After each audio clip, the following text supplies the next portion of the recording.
భారతదేశం మాతృభూమి. భారతీయులందరూ నా సహోదరులు. నేను నా దేశాన్ని ప్రేమిస్తున్నాను. సమానమైన బహువిధమైన నా దేశ వారసత్వ సంపద నాకు గర్వకారణం. దీనికి అర్హత పొందడానికి సర్వదా నేను కృషి చేస్తాను. తల్లిదండ్రులను, ఉపాధ్యాయులను, పెద్దలందరినీ గౌరవిస్తాను. ప్రతి వారితోనూ మర్యాదగా నడుచుకుంటాను.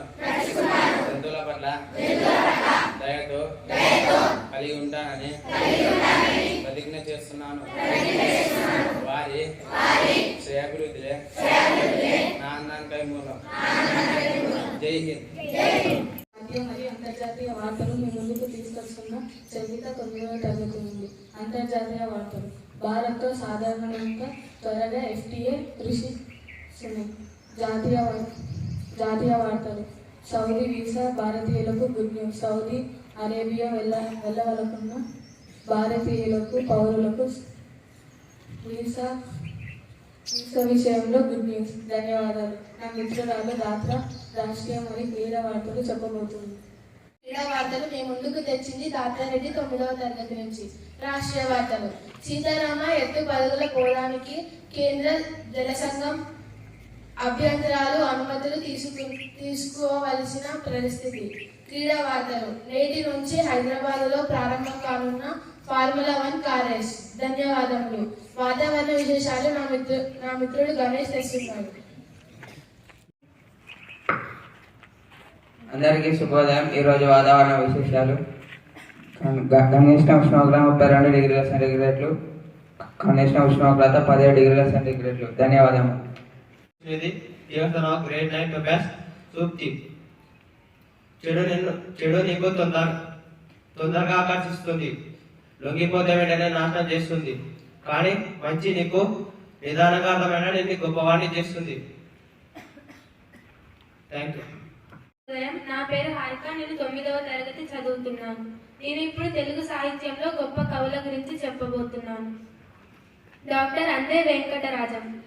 ఈయన 14/10/1933లో కరీంనగర్ జిల్లా కోరుట్లలో జన్మించాడు.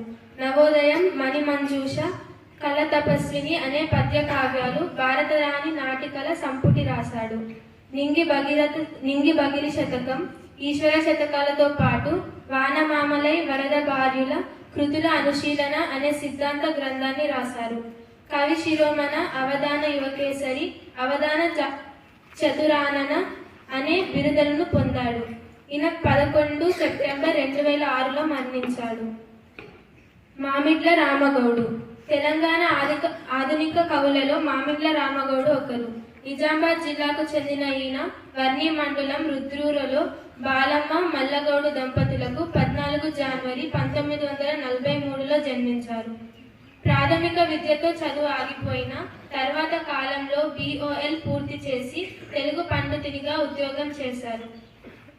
శబరిమ శతకం, నరసింహ శతకం, కవిగౌడప్ప శతకం వంటి భక్తి నీతి శతకాలతో పాటు రసతరంగిణి, కవితాసదాహారి, కౌడ ప్రబోధం, మున్నగు రచనలు వెలువరించారు.